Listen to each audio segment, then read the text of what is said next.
अगर हम metabolic waste को बाहर फेंक रहे हैं उसे हम कहते हैं एक्सक्रीशन। जो चीज़ ज़्यादा टॉक्सिक होती है ना उसको बाहर निकालना बड़ा मुश्किल होता है, तो उसको बाहर निकालने के लिए उसको किसी चीज़ में घोलना पड़ता है। और किस में घोलोगे आप? जब अमीनो एसिड का NH2 ग्रुप हटा देते हैं जिसे हम क्या कहते हैं डीएमिनेशन, तब आपका अमोनिया बनता है। 1 लीटर सॉल्यूशन में कितने सोल्यूट है वो ऑस्मोलारिटी होता है, और हमारी एक फिक्स ऑस्मोलारिटी होती है। यहाँ से ब्लड आता है और यहाँ से ब्लड जाता है, तो जो ब्लड जाएगा वो फिल्टर्ड होगा, तभी रीनल वेन में सबसे कम यूरिया होता है। मेडुला के अंदर मेडुलरी पिरामिड्स होते हैं, कभी कभी कॉर्टेक्स अंदर चला जाता है, उसे रीनल कॉलम्स ऑफ बर्टनआई कहते हैं। Hello and welcome back to Raftaar series with your Diksha Sharma ma'am. जैसे कि सर्दी बहुत ज़्यादा बढ़ गई है और एक सिस्टम जिसने हमें इतना परेशान कर रखा है, जैसे ही रजाई में बैठते हैं तो इसका अलार्म बज ही जाता है।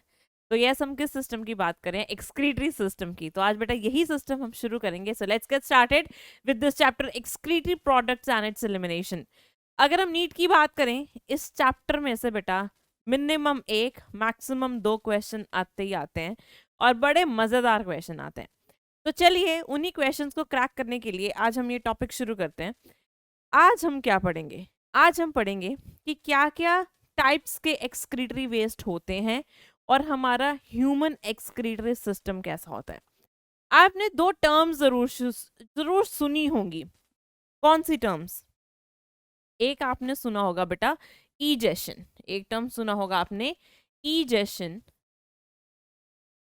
और एक टर्म आपने सुना होगा एक्सक्रीशन। इन दोनों में क्या फर्क है? ईजेशन वर्ड हम यूजुअली डाइजेस्टिव सिस्टम के वेस्ट की रिमूवल के लिए यूज करते हैं, राइट? जैसे आपने खाना खाया और कुछ खाना आपका डाइजेस्ट नहीं हुआ होगा, कुछ फूड डाइजेस्ट नहीं हुआ होगा और लार्ज इंटेस्टाइन उसे बाहर फेंक देती है, उसके लिए वर्ड हम यूजुअली ईजेशन या डेफिकेशन यूज करते हैं।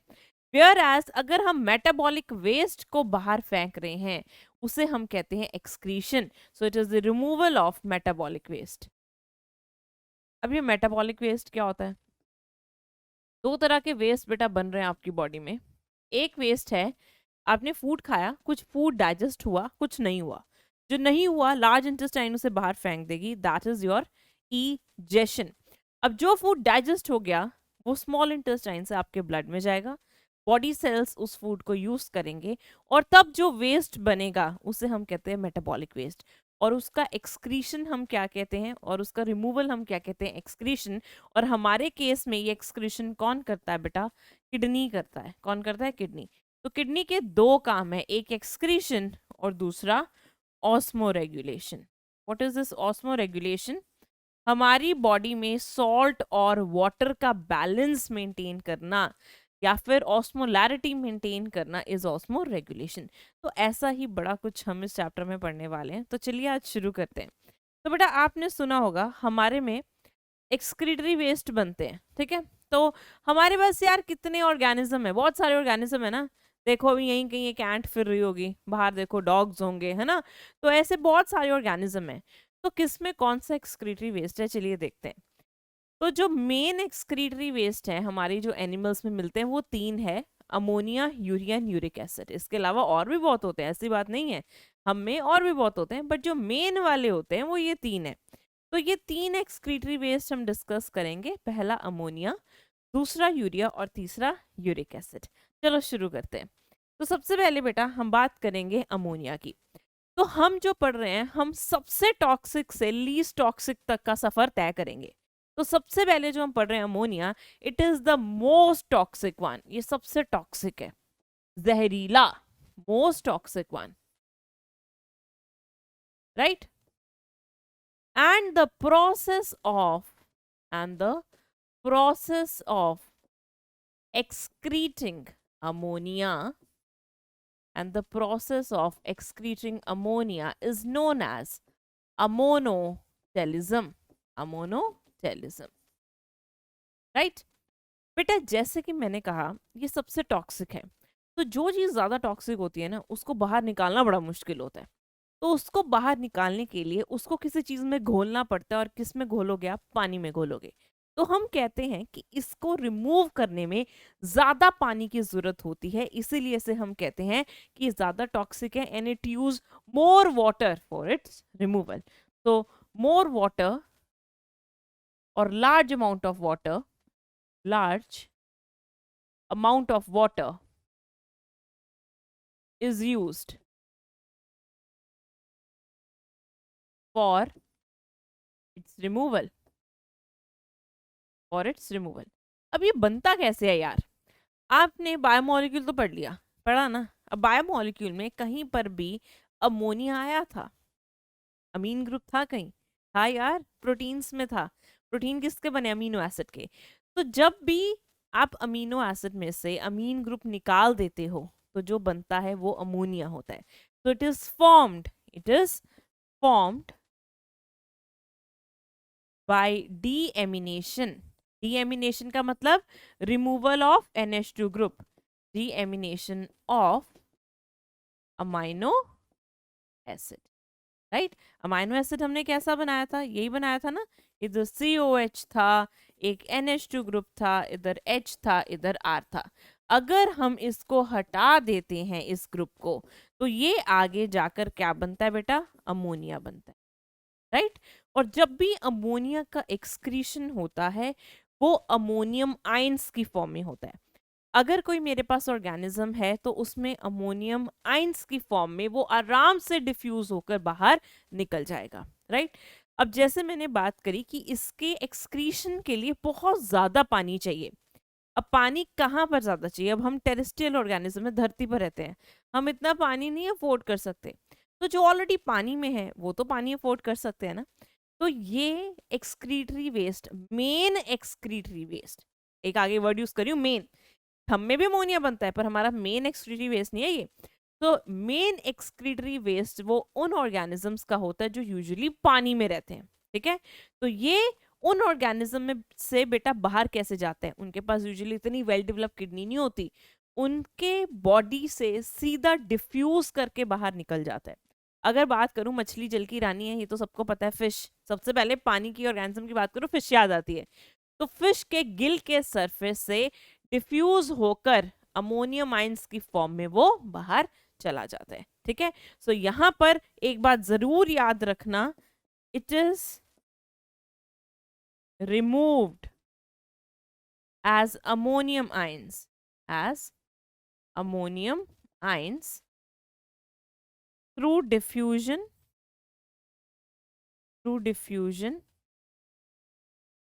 from body surface और गिल सरफेस। अगर फिश की बात करें तो गिल सरफेस। तो जो भी ऑर्गेनिज्म का एक्सक्रीटरी वेस्ट अमोनिया होता है उन्हें हम कहते हैं अमोनोटेलिक ऑर्गेनिज्म। तो ऑर्गेनिजम्स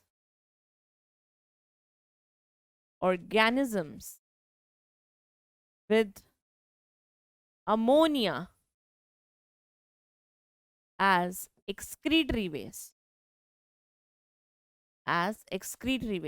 क्या बोलते हैं हम उन्हें? उन्हें हम बोलते हैं अमोनोटेलिक ऑर्गेनिज्म। ये बात भूलनी नहीं है। और अब हम पढ़ेंगे इनके एग्जाम्पल, कौन कौन है आपके मोनोटेलिक ऑर्गेनिज्म। चलिए देखते हैं। एक है बेटा आपके पास एक्वाटिक। एक्वाटिक का मतलब पानी में रहने वाले। एम्फीबियंस, एम्फीबियन जैसे आपका फ्रॉग है ना। तो जो फ्रॉग है वो यहाँ पर नहीं आएगा, वो तो जमीन पर भी आता है, उसका यूरिया होता है। यहाँ पर और भी जो पानी में रहते हैं जैसे सैलामेंडर वगैरह, उनका एक्सक्रीटरी वेस्ट अमोनिया होता है। या जो फ्रॉग का लार्वा होता है टैडपोल, उसका भी एक्सक्रीटरी वेस्ट अमोनिया होता है क्योंकि वो पानी में होता है, ठीक है। इसके अलावा tadpole larva of frog, aquatic insect, पानी में रहने वाले इंसेक्ट। एक इंसेक्ट बेटा आप देखते हो कॉकरोच, जमीन पर रहता है, राइट। हाउस फ्लाई उड़ रही है, वो भी जमीन पे, पानी में नहीं है वो, ठीक है। एंट वो भी जमीन पर है। पर कुछ होते हैं जो पानी में होते हैं जैसे आपका प्रॉन, उनका एक्सक्रीटरी वेस्ट क्या है? अमोनिया। इसके अलावा बच्चे आपकी बोनी फिशेस। अब आपने सुना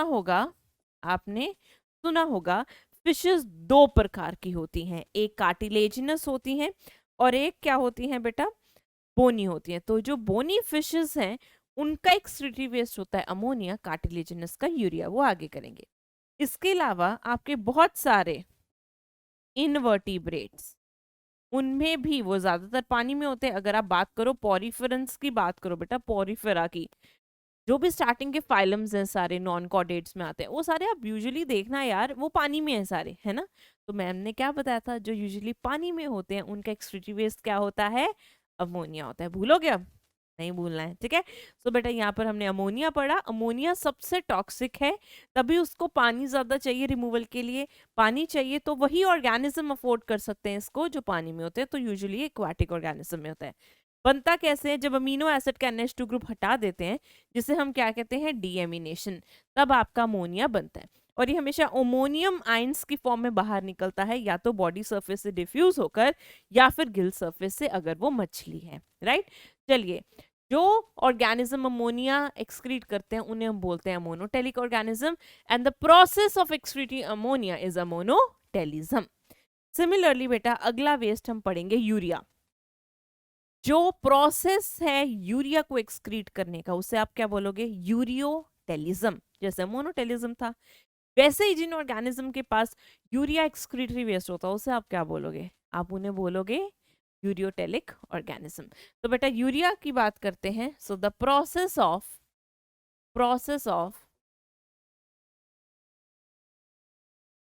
excreting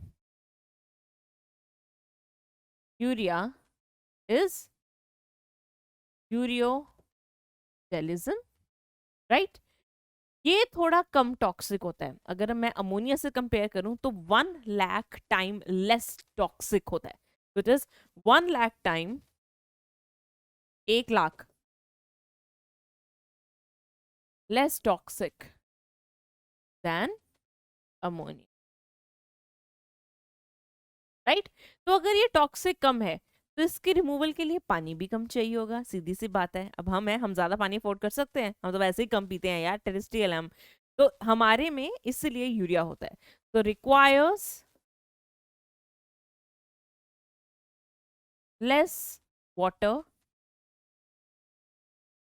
for its elimination, elimination मतलब बाहर जाना, फॉर इट्स एलिमिनेशन, राइट। अगर बात करें यूरिया की, हमें यूरिया बनता कहाँ है यार, यूरिया बनता है आपके लिवर में। यूरिया is produced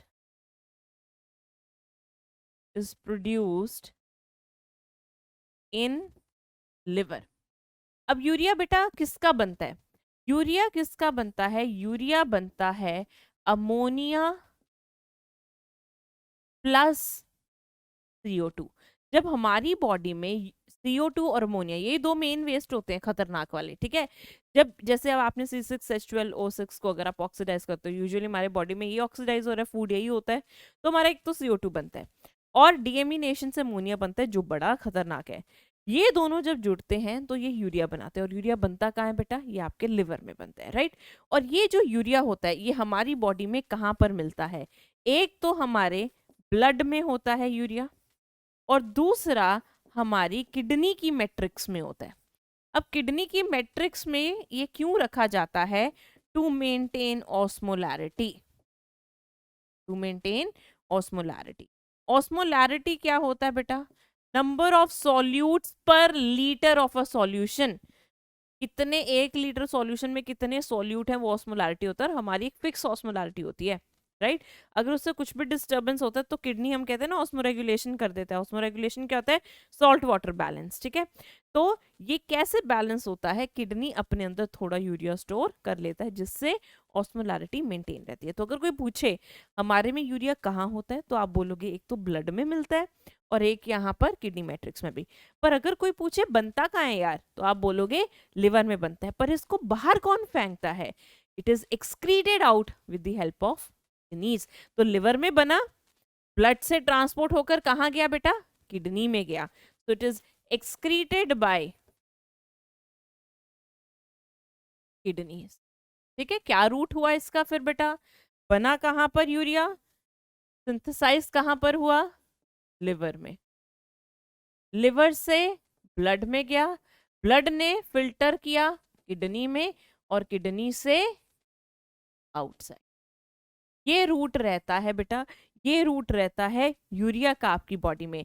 तो अगर कोई पूछे कि कौन ज्यादा टॉक्सिक है, अमोनिया या फिर यूरिया, तो आप क्या बोलोगे? अमोनिया ज्यादा टॉक्सिक है। किसको ज्यादा पानी चाहिए रिमूवल के लिए? अमोनिया को ज्यादा चाहिए। अब हमें बेटा ये जो मैंने कहा कि यूरिया अमोनिया और CO2 से बनता है, ठीक है, तो ये ऐसे नहीं बन जाता, इसका एक पूरा साइकिल चलता है, इसका पूरा साइकिल चलता है। तो it is produce in liver. कौन सा साइकिल चलता है? साइकिल का नाम क्या है? Urea cycle. क्या बोलते हैं? यूरिया साइकिल और ऑर्निथिन साइकिल और क्रेब्स हेंसलेट साइकिल। एक तो क्रेब्स साइकिल दूसरा है, एक क्रेब्स साइकिल दूसरा है जो तुम बॉटनी में पढ़ते हो, एक ये वाला साइकिल है बेटा, ये अलग है, ठीक है, क्रेब्स हेंसलेट साइकिल। तो ये साइकिल आपके लिवर में चलता है जिससे आपका यूरिया बनता है, और फिर यूरिया ब्लड में जाकर किडनी में जाता है, किडनी में फिल्टर होता है ब्लड, वहां से यूरिया को बॉडी के बाहर निकाल दिया जाता है, ठीक है। अगर आपको कोई पूछे कि हमारे में मैक्सिमम यूरिया किधर होगा, मैक्सिमम यूरिया किधर होगा, अगर कोई पूछे मैक्सिमम यूरिया इन ह्यूमन कौन सी ब्लड वेसल में होता है और मिनिमम यूरिया कौन से ब्लड वेसल में होता है, तो आप क्या बोलोगे? देखो, जिस ऑर्गन में यूरिया बन रहा है, ठीक है, और उस ऑर्गन से ब्लड जहां से बाहर जाएगा उसमें मैक्सिमम होगा। समझ आई बात? अगर मैं बोलूं ये लिवर है, ठीक है, लिवर में आर्टरी ब्लड लेकर आती है, यहाँ यूरिया बना, और वेन ब्लड बाहर लेकर जाती है, तो ये जो ब्लड जा रहा है वेन की हेल्प से जा रहा है, तो इसमें सबसे ज्यादा यूरिया होगा। So the maximum urea is present in hepatic vein. दूसरी बात, अब आते हैं मिनिमम किस में होगा। कौन कौन यूरिया को बाहर फेंक रहा है? किडनी फेंक रही है। तो किडनी में जो ब्लड अंदर आ रहा है, ये किडनी है, इसमें ब्लड अंदर आ रहा है, आ रहा है, तो इसमें जो ब्लड अंदर आ रहा है उसमें यूरिया लेकर आएगा वो, ठीक है, और बाहर किसके थ्रू जाएगा बेटा? वो वेन के थ्रू। तो जब किडनी में से ब्लड बाहर जाएगा वो फिल्टर हो चुका होगा, तो इसीलिए सबसे कम रीनल वेन में होता है। हिपैटिक वर्ड हम लिवर के लिए यूज करते हैं, तो उसके ब्लड वेसल्स के लिए हम hepatic artery, hepatic vein use करते हैं। रीनल वर्ड हम किडनी के लिए यूज करते हैं, आगे भी देखेंगे। तो इसलिए मिनिमम रीनल वेन में होगा, क्योंकि वहां पर ब्लड क्या हो जाता है बेटा? वहां पर ब्लड ने क्या कर दिया है? फिल्टर हो चुका है ब्लड। तो अगर फिल्टर हो गया है ब्लड, तो मतलब उसमें से यूरिया रफा दफा हो चुका है। तो बेटा यूरिया आपको किन किन ऑर्गेनिजम्स में मिलता है? एक तो चलो हो गए हम, और एक आपको और एग्जाम्पल बताई थी बेटा, मैंने आपको फ्रॉग बताया था, और एक और बताया था मैंने आपको कार्टिलेजिनस फिशेस बताए थे। तो यूरिया, जिन ऑर्गेनिज्म के पास यूरिया एक्सक्रीटरी वेस्ट होता है उनको आप क्या बोलोगे? Ureotelic organisms. यूरियोटेलिक ऑर्गेनिज्म कौन कौन है? एक तो हुए भाई हम मैमल्स, एम्फीबियंस में बेटा कौन हुए? फ्रॉग हुए और टोड हुआ, और फिशेस में आपकी हुई cartilaginous fishes, cartilaginous fishes. Okay, तो इन ऑर्गेनिजम्स में बेटा क्या होता है? इन ऑर्गेनिजम्स में मेन एक्सक्रीटरी वेस्ट यूरिया होता है, तो तभी इन्हें हम यूरियोटेलिक ऑर्गेनिज्म कहते हैं। चलो भी कार्टिलेजिनस फिशेस जो हैं इनका एक अलग ही सीन चल रहा होता है भाई। ये जो कार्टिलेजिनस फिशेस हैं ये कहाँ मिलती हैं यूजुअली आपको? मरीन वाटर में। कौन से वाटर में मिलती है ये लो मछली बना दी मैंने, बना दी, सुंदर है ना? चलो अब देख लो, ये मछली बनाई। वैसे इसका जो माउथ है ये टर्मिनल है, तो हम इसके माउथ को थोड़ा चेंज कर देते हैं, क्योंकि कार्टिलेजिनस फिशेस का माउथ नीचे होता है जैसे कि शार्क्स का, ठीक है। तो ये एक मछली है, ओके। अब ये मछली कार्टिलेजिनस फिश है, तो ये कौन से वाटर में होती है बेटा? ये होती है मरीन वाटर में। मरीन होता है सॉल्टी वाटर, जैसे ओशियंस में, सी में, समुद्र में, ठीक है। तो ये इसको यूरिया क्यों दिया है? उसका एक बेनिफिट है। ये जो मछली है, इसकी ऑस्मोलैरिटी कम होती है। क्या होती है इसकी ऑस्मोलैरिटी? कम। इसकी ऑस्मोलैरिटी ज्यादा है। ऑस्मोलैरिटी होता क्या है बेटा? जैसे कि मैंने आपको बताया, it is number of solutes पर लीटर ऑफ सॉल्यूशन। ठीक है, ये होता है ऑस्मोलैरिटी। अब मैंने कहा मरीन वाटर की ऑस्मोलैरिटी 1000 तक है, 1000 मिली ऑस्मोल पर लीटर, ये इसका यूनिट होता है। इसकी 300 की तरफ थी, तो इसमें बड़ी प्रॉब्लम आ रही थी यार, इस मछली में बड़ी प्रॉब्लम आ रही थी। क्या प्रॉब्लम आएगी? अगर यहाँ पे ऑस्मोलैरिटी ज़्यादा है और यहाँ पे ऑस्मोलैरिटी कम है, यहाँ पर कम है, तो इसका सारा पानी बाहर चला जाएगा ना, इसका सारा पानी बाहर चला जाएगा, तो ये तो डिहाइड्रेट होके मर जानी चाहिए। पर ये बड़ी शैतान है, इसने अपने अंदर एक स्कीम लगा ली। क्या स्कीम लगाई? इसने कहा, कार्टिलेजिनस फिश ने कहा, I will store urea and TMAO. TMAO भी इसका एक एक्सक्रीटरी वेस्ट है, ट्राई मिथाइल अमीन ऑक्साइड। ये दोनों वेस्ट होते हैं बेटा इसके, बट इसका मेन एक्सक्रीटरी वेस्ट है यूरिया। ये इन दोनों को स्टोर कर लेगी, तो ये भी एक तरह के सॉल्यूट की तरह काम करेंगे, जिससे ऑस्मोलैरिटी बढ़ जाए, जिसमें ऑस्मोलैरिटी बढ़ जाएगी। अब इसकी भी ऑस्मोलैरिटी 1000 की जितनी हो गई, क्योंकि इसने यूरिया स्टोर कर लिया ना। तो यूरिया स्टोर करने के बाद, यूरिया स्टोर किया उसने, तो उसकी ऑस्मोलैरिटी बेटा क्या हुई? Osmolarity more than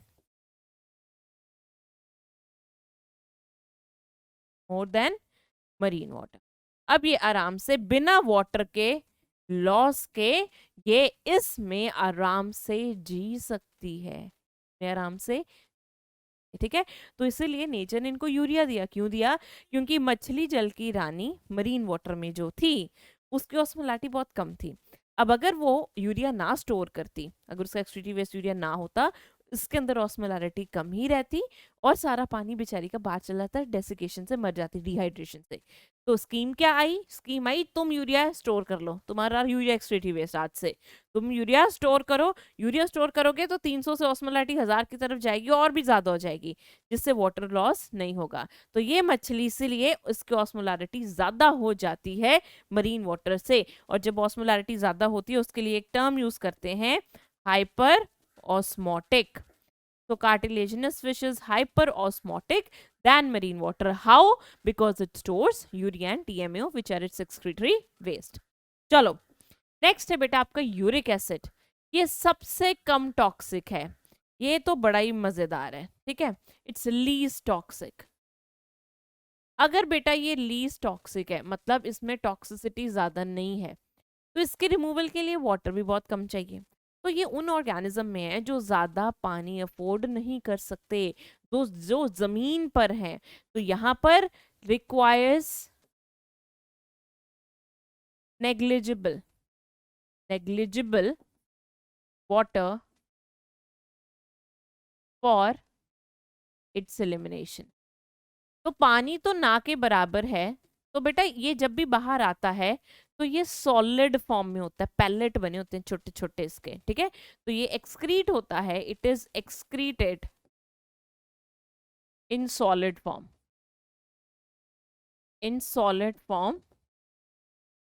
as pellets, right. दूसरी बात, जैसे हमने कहा the process of removal of और the excretion, the process of excretion of ammonia is ammonotelism, urea is ureotelism. इसका क्या बनेगा? अभी तक आंसर दे चुके होगा तुम, यूरिकोटेलिज्म। तो the process of excreting uric acid is uricotelism. ये बेटा बनता कैसे? अब जब आपकी बॉडी में प्यूरीन टूटते हैं, प्यूरीन का मेटाबॉलिज्म होता है। प्यूरीन क्या होता है? एडेनिन और ग्वानिन। ये कहाँ पर मिलते हैं बेटा? ये आपके न्यूक्लियोटाइड में मिलते हैं। न्यूक्लियोटाइड कहाँ पर होते हैं? डीएनए में। तो डीएनए में हमने कहा था कि डीएनए किसका बना होता है? Made up of nucleotide. और न्यूक्लियोटाइड के अंदर कुछ नाइट्रोजनस बेस होते हैं, प्यूरीन और पिरामिडिन। प्यूरीन में आते हैं एडेनिन और ग्वानिन। जब भी एडेनिन और ग्वानिन टूटते हैं हमारी बॉडी में, वो क्या बनाते हैं? यूरिक एसिड बनाते हैं। तो बेटा ये जो आपका यूरिक एसिड है कैसे बनता है? It is formed from purine metabolism. Purine क्या होता है बेटा? Adenine and guanine. ओके, जब भी ये टूटता है तो क्या बनाता है बेटा? प्यूरीन बनाता है। तो अब जो ऑर्गेनिज्म जिनका एक्सक्रीटरी वेस्ट यूरिक एसिड होगा उनको आप क्या बोलोगे? Uricotelic, uricotelic organism. तो यूरिकोटेलिक ऑर्गेनिज्म कौन कौन है? एक तो बच्चे हैं आपके रिप्टाइल्स, एक है बेटा बर्ड्स, एक है लैंड स्नेल्स, और एक है आपका फेवरेट कॉकरोच इंसेक्ट्स। ठीक है, इंसेक्ट में एग्जाम्पल लिख देते हैं कॉकरोच।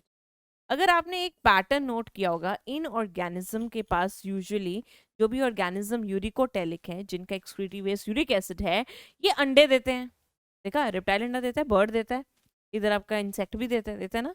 तो इनको क्यों यूरिक एसिड दिया, इसके पीछे एक स्टोरी है। देखो, क्यों uricotelic organisms are egg laying, क्यों होते हैं ये egg laying? Uricotelic organisms egg laying ही क्यों होते हैं? उसका बेटा एक रीजन है। क्या रीजन है?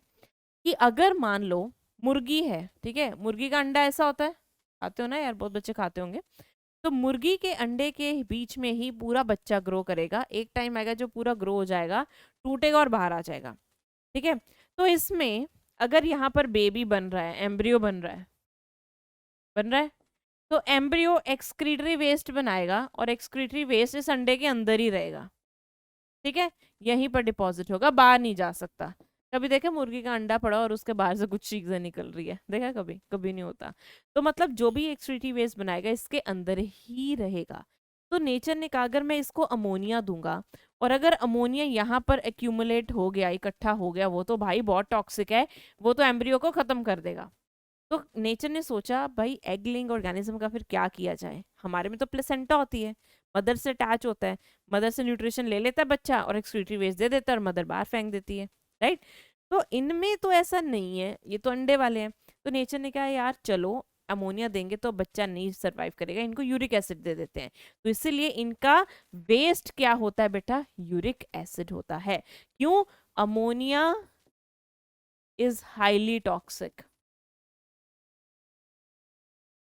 and can cause damage to embryo जो ग्रो कर रहा है, जो ग्रोइंग एम्ब्रियो। तो एग लेइंग एनिमल्स, तो egg laying animals excrete uric acid, क्योंकि uric acid is the least toxic one, right. इसको याद रखना बात को। मुर्गी का अंडा, अंडे में से बाहर कुछ नहीं आता, इसलिए यूरिक एसिड होता है। आगे चलते हैं। नेक्स्ट है बेटा एक्सक्रीटरी ऑर्गन्स। अब हमने तो वेस्ट की बात करी, प्लान ऑर्गेनिज्म में ये वेस्ट होता है, उसमें ये होता है, इनवर्टिब्रेट्स में अमोनिया होता है, में यूरिया होता है, रिप्टाइल्स वगैरह में क्या होता है? Uric acid. पर अब ये जो ऑर्गन्स हैं, जैसे हमें किडनी है, बाकियों में क्या होगा? फिर बाकियों में क्या होगा? देखो, जो तो आपके इनवर्टिब्रेट्स होते हैं, क्या होते हैं बेटा? इनवर्टिब्रेट्स। इनमें बड़े सिंपल ट्यूबुलर स्ट्रक्चर्स होते हैं, ट्यूब लाइक, जो एक्सक्रीशन कराते हैं। उन सबके अलग अलग नाम है, थोड़े उनके डिजाइन में फर्क है, ठीक है। तो मोस्टली इनवर्टिब्रेट्स के पास ट्यूब जैसे लंबे लंबे स्ट्रक्चर्स होते हैं, they are simple structure. But अगर मैं बात करूं बेटा वर्टिब्रेट्स की, वर्टिब्रेट्स के पास क्या होता है? किडनी होता है, राइट। तो यहाँ पर एक चीज है कि जब भी किसी भी ऑर्गेनिज्म का कोई भी एक्सक्रीटरी वेस्ट होगा या एक्सक्रीटरी ऑर्गन होगा, बेसिकली वो उसके हैबिटेट और वो कितना कॉम्प्लेक्स है ऑर्गेनिज्म, उस पर डिपेंड करेगा। अगर ऑर्गेनिज्म बिल्कुल सिंपल है, पॉरीफेरा जैसा, उसमें किडनी होगी यार? नहीं होगी। तो कॉम्प्लेक्सिटी पे फर्क पड़ा। अब दूसरी बात, अब वो कहाँ पर रहता है? अगर वो टेरेस्ट्रियल है तो किडनी उसके लिए बेटर होगी, अगर वो कहीं और रहता है तो कोई और ऑर्गन उसके लिए बेटर होगा, ठीक है। तो ऐसे ही बेटा यहाँ पर हम शुरू करते हैं सबसे सिंपल से स्ट्रक्चर से, प्रोटोनेफ्रीडी और फ्लेम सेल। अब देखो, अगर आपको ये डायग्राम दिख रहा है, ये बेटा आपका फ्लैट वर्म है, प्लैटीहेलमिन्थस, ठीक है, प्लेनेरिया, ये एक फ्लैट वर्म। इनमें ये सेल्स होते हैं, इन सेल्स को हम कहते हैं फ्लेम सेल। तो ये जूम करके जो दिखाया गया एक फ्लेम सेल है, इनमें एक सिलिया होता है, और सिलिया ऐसे फ्लिकर करता है जैसे मोमबत्ती की आग फ्लिकर करती है ना, ऐसे, तभी इनका नाम फ्लेम सेल पड़ गया, ठीक है। तो ये ऐसे देखने में लगते थे जैसे मोमबत्ती कोई आग ऐसे फ्लिकर करना, मतलब ऐसे ऐसे होना, ऐसे करती है, तो वहां से इनका नाम फ्लेम सेल पड़ गया। तो ये फ्लेम सेल या प्रोटोनेफ्रीडिया हमें कहाँ कहाँ मिलते हैं, इसमें से क्वेश्चन आता है, तो उसको ध्यान से याद करना। सबसे पहला बेटा ये हमें मिलते हैं फ्लैट वर्म्स में, जैसे प्लेनेरिया, जिनको हम प्लैटीहेलमिन्थस कहते हैं, फाइलम प्लैटीहेलमिन्थस। फिर आते हैं बेटा आपके रोटीफर्स। अब ये रोटीफर क्या होते हैं, एस्कलमेंथिस में ही एक क्लास आती है रोटीफर्स की। आपको इतना डिटेल में एस्कलमेंथिस नहीं पढ़ाया जाता, तो बस याद रखना rotifers are a type of aschelminthes. Okay, then कुछ एनालिड्स में एंड सिफेलोकॉर्डेट में, जैसे कि एम्फियोक्सिस। तो सिफेलोकॉर्डेट्स बेटा, जो सिफेलोकॉर्डेट्स होता है ये कॉर्डेटा में एक क्लास आती है, राइट। तो ये जो सिफेलोकॉर्डेट्स होते हैं जैसे कि एम्फियोक्सिस, इनमें भी क्या मिलता है आपको, प्रोटोनेफ्रीडिया या फिर फ्लेम सेल। ओके, इसके बाद बेटा फिर आते हैं आपके पास ये काम क्या करते हैं। एक तो ये आयोनिक एंड फ्लूइड वॉल्यूम, जैसे सॉल्ट वाटर बैलेंस जिसे कहते हैं, उसे करते हैं, जिसे हम कहते हैं ऑस्मो रेगुलेशन। तो इनका मेन रोल होता है बेटा ऑस्मो रेगुलेशन में। आगे नेफ्रीडिया। नेफ्रीडिया आपने यूजुअली अर्थवॉर्म में सुने होंगे, ये भी ट्यूबुलर स्ट्रक्चर होते हैं, ये होते हैं अर्थवॉर्म में या फिर उसके जैसे और एनालिड्स में। जैसे कि काम क्या करते हैं बेटा, एक तो वेस्ट रिमूव करेंगे, तो इनका काम एक्सक्रीशन में तो हुआ ही, साथ में ये आयोनिक एंड फ्लूइड बैलेंस करेंगे, जिसे हम क्या कहते हैं, ऑस्मो रेगुलेशन। तो excretion and osmo regulation nephridia दोनों करते हैं। अब नेफ्रीडिया देखते हैं कैसे दिखते हैं। आपको ये दिख रहा है, ये बेटा अर्थवॉर्म का आगे वाला पार्ट है। इसमें आपको ये जो स्ट्रक्चर्स दिख रहे हैं, ये वाले लाल लाल से दिख रहे हैं, ये बेटा नेफ्रीडिया है, और ये इसकी ट्यूब है, ट्यूबुलर स्ट्रक्चर्स हैं, और ये यहाँ पर खुल रहे हैं।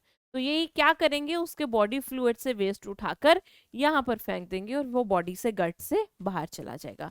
ऐसे आप देख सकते हो, ये स्किन पे भी इसके छोटे छोटे नेफ्रीडिया हैं, ये इसके ये देख सकते हो आप, इंटेग्यूमेंट्री। इंटेग्यूमेंट्री का मतलब होता है स्किन, स्किन में बहुत सारे नेफ्रीडिया हैं। फाइन, नेक्स्ट बेटा मालपीजियन ट्यूब्यूल, ये आपके फेवरेट कॉकरोच में होते हैं मालपीजियन ट्यूब्यूल। इनका काम भी क्या होता है बेटा, excretion and osmo regulation. Next है एंटीनल ग्लैंड्स और ग्रीन ग्लैंड्स, ये होते हैं आपके प्रॉन्स में, वो करते हैं एक्सक्रीशन। अब ये प्रॉन क्या होते हैं बेटा, प्रॉन भी एक अर्थ्रोपोड है, प्रॉन भी एक अर्थ्रोपोड है, पर वो पानी में मिलता है, जैसे क्रेफिश कहते हैं, राइट। तो ये अगर आप देखोगे इधर, सबसे पहले हम कॉकरोच की बात करते हैं। कॉकरोच के गट के पास ये स्ट्रक्चर लगे होते हैं मालपीजियन ट्यूब्यूल, राइट। और अगर मैं एंटीनल ग्लैंड्स की बात करूं, ये ग्रीन ग्लैंड्स भी कहलाते हैं, क्योंकि आप देख सकते हैं इनका रंग क्या है, हरा। और ये एंटीने भी प्रेजेंट है, एंटीने आगे दो सींग नहीं होते जैसे बटरफ्लाई के बनाते हो तुम, वैसे इनके पास भी होते हैं, ठीक है। तो ये एंटीनल ग्लैंड्स पे होते हैं, ये आप देख सकते हैं, ये इसको जूम किया गया है, ठीक है। तो ये क्या करते हैं बेटा, इनका काम क्या है, इनका काम है एक्सक्रीशन, राइट। और अगर हमारी बात करें, हम वर्टिब्रेट्स हैं, किडनी क्या करती है, excretion and osmo regulation. This chart is really really very important, put a star on it, और इसको बहुत अच्छे से आपको याद करना है। फाइन, तो प्रोटोनेफ्रीडिया फ्लेम सेल किस में है, platyhelminthes, rotifers, annelids, cephalochordate, amphioxus. Nephridia earthworm, malpighian tubule insect cockroach, antennal glands green gland crustaceans and kidney vertebrates. देखो बेटा, इनके क्वेश्चन आने के चांसेस क्यों ज़्यादा होते हैं, बिकॉज ये एक ऐसे क्वेश्चन है जो बहुत सारे चैप्टर्स में फॉल करते हैं। जैसे अगर मैं बात करूँ मालपीजियन ट्यूब्यूल, ये कॉकरोच वाले चैप्टर में भी है, और ये आपके इस चैप्टर में भी एक्सक्रीशन में, और ये एनिमल किंगडम का भी क्वेश्चन बन सकता है। तो 3 चैप्टर में अगर है तो इसके आने के चांसेस भी ज्यादा हो सकते हैं। मैं नहीं कह रही आएगा ही आएगा, पर ऐसे क्वेश्चन के चांसेस ज्यादा बन जाते हैं। फाइन, चलो बच्चे आगे बढ़ते हैं। अब हम, ये आपने सभी स्ट्रक्चर्स देख लिए, एक बार तुम्हें आइडिया हो गया कि कैसे दिखते हैं। आगे बढ़ते हैं, नेक्स्ट है ह्यूमन एक्सक्रीटरी सिस्टम। अब हमारी बारी है, हमारा एक्सक्रीटरी ऑर्गन क्या होता है। सबसे पहले बेटा, सबसे पहली बात, हमारा 2 तरह के एक्सक्रीटरी ऑर्गन होते हैं। कितने तरह के, 2 तरह के। जब भी किसी चीज की बात करते हैं हम, कोई बड़ी इंपॉर्टेंट होती है, मेन होती है, उसके लिए हम टर्म यूज करते हैं प्राइमरी। क्या वर्ड यूज करते हैं, प्राइमरी। तो हमारा प्राइमरी एक्सक्रीटरी ऑर्गन होता है जो बड़ा इंपॉर्टेंट है, अभी तक आप आंसर दिमाग में आ गया होगा, किडनी। और एक होते हैं जो सेकेंडरी होते हैं, ज्यादा नहीं एक्सक्रीशन करे पर कर रहे हैं यार। तो इंपॉर्टेंस में देखें तो प्राइमरी ज्यादा इंपॉर्टेंट है। तो प्राइमरी एक्सक्रीटरी ऑर्गन में आता है हमारे पास 1 पेयर ऑफ किडनी, ठीक है, along with other excretory structures जिसमें यूरिनरी ब्लैडर ये सब आते हैं वो भी हम देखेंगे।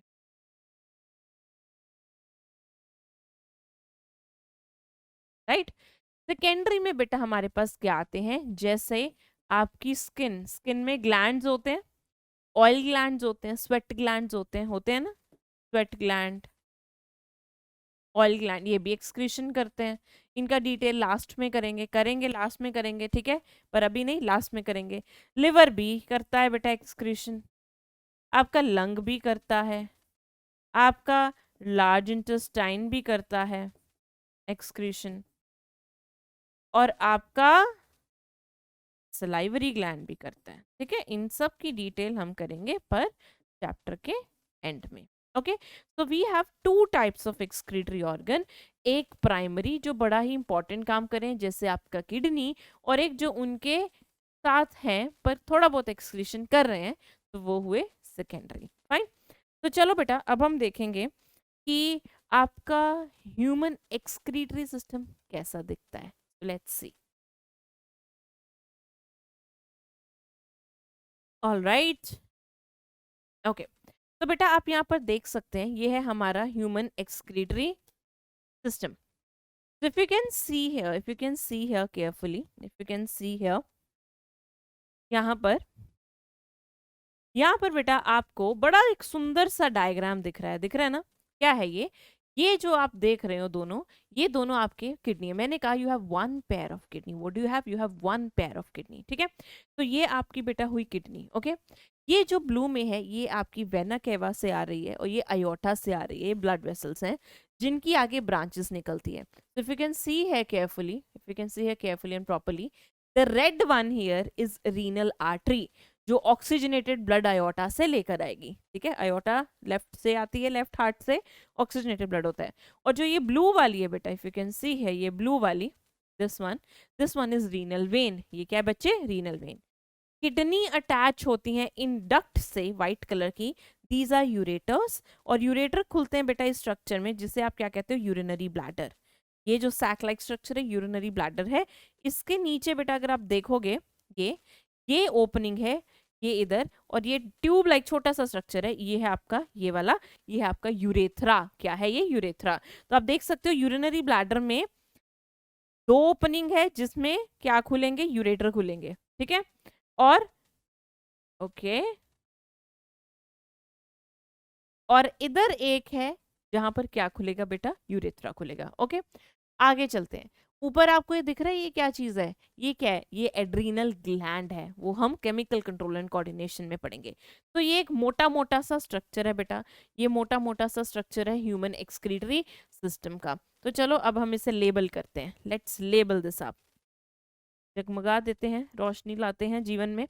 तो बेटा आपके पास क्या क्या है ह्यूमन एक्सक्रीटरी सिस्टम में, we have one pair of kidney. मान लो ये आपकी राइट किडनी है और वो आपकी लेफ्ट किडनी है, ठीक है। जो किडनीज है बेटा ये आगे किस में खुल रही है, ये खुल रही है इन दो ट्यूबुलर स्ट्रक्चर में जिन्हें यूरेटर्स कहते हैं। यूरेटर्स खुलते हैं यूरिनरी ब्लैडर में, यूरिनरी ब्लैडर में यूरिन स्टोर होता है, ये सिर्फ ओवरव्यू दे रही हूं मैं। और फिर ये आगे खुलता है यूरेथ्रा में, और यूरेथ्रा से यूरिन बाहर जाता है, ठीक है। ये जो रेड में दिख रही है this is your renal artery, जो ऑक्सीजनेटेड ब्लड लेकर आती है, कौन सा ब्लड, ऑक्सीजनेटेड ब्लड। और जो ये ब्लू में है this is your renal vein, जो कौन सा ब्लड लेकर जाती है बेटा, डीऑक्सीजनेटेड ब्लड, ठीक है। यस, और रीनल वेन ही बताया था क्योंकि यहाँ से बेटा ब्लड आता है, यहाँ से ब्लड आता है और यहाँ से ब्लड जाता है, तो जो ब्लड जाएगा वो फिल्टर्ड होगा, तभी रीनल वेन में सबसे कम यूरिया होता है, ठीक है। चलो, तो ये था बेटा आपका ओवरव्यू आपके एक्सक्रीटरी ऑर्गन का। अब हमें पढ़ना है इनको थोड़ा सा डिटेल में, तो चलिए शुरू करते हैं। अगर मैं किडनी के बाहर के स्ट्रक्चर की बात करूं, ठीक है, देखने में कैसी होती है किडनी, राजमा देखें, उनको किडनी बीन्स कहते हैं। क्या कहते हैं, किडनी बीन्स। तो they are reddish brown in colour, reddish brown,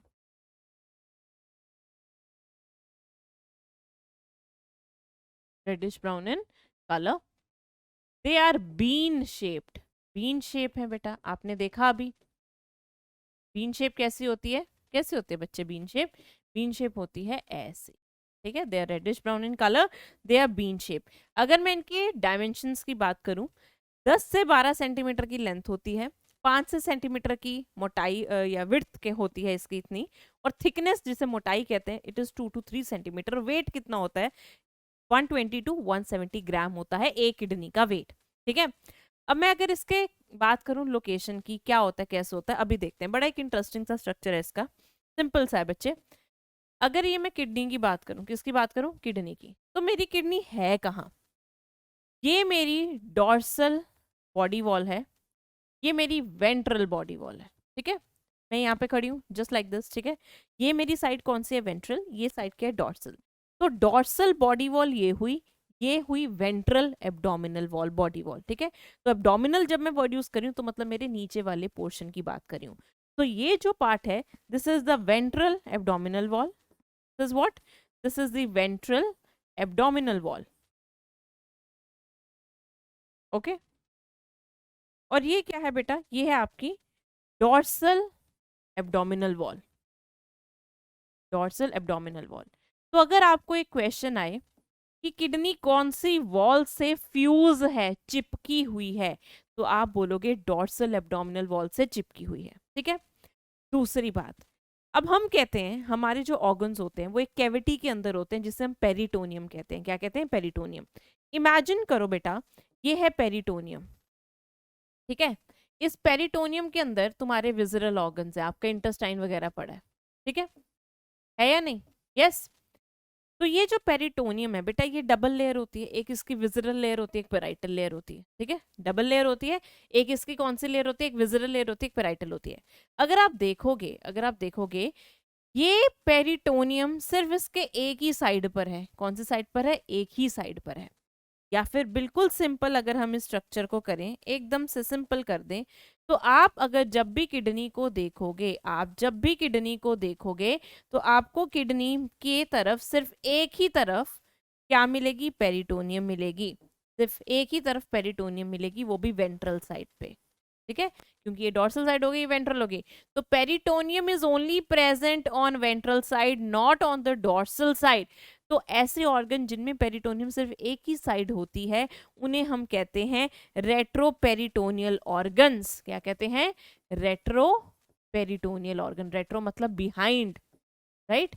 तो सिर्फ इधर पेरिटोनियम के पीछे प्रेजेंट है, तो इसीलिए इसे हम रेट्रोपेरिटोनियल पोजीशन भी बोल देते हैं। रेट्रो मतलब बिहाइंड, पेरिटोनियम के पीछे।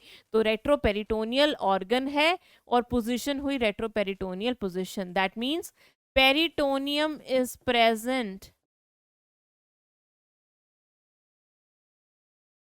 on one side only, on one side only. I hope बच्चों आपको ये समझ में आ गया होगा। तो जब भी पेरिटोनियम का नाम आए तो समझना कि पेरिटोनियम जैसे आपके लंग्स के राउंड प्लूरा होती है, ठीक है, हार्ट के राउंड पेरिकार्डियम करी थी, वैसे इसके राउंड है पर एक ही लेयर है और एक ही तरफ है। और वो कौन सी तरफ है बच्चे? वो है इसके सिर्फ वेंट्रल साइड पर, डॉर्सल इसमें नहीं होती। तो ऐसे ऑर्गन्स को हम रेट्रो पेरिटोनियल ऑर्गन्स कहते हैं। फाइन, चलो। अब बेटा जब आप इसको किडनी को देखोगे तो इसके ऊपर आपको दो रिब्स दिखेंगे, ऐसे दो रिब्स। ये आपका 11th और 12th रिब होता है, जिन्हें हम फ्लोटिंग रिब्स कहते हैं। तो एक तरह से प्रोटेक्टेड है इन दोनों रिब्स से। इसके अलावा अगर मैं इसकी एग्जैक्ट लोकेशन देखूं, ये कहाँ पर होगा? Kidney is present between the last और 12th thoracic. How many thoracic vertebra we have? Vertebra समझते हो?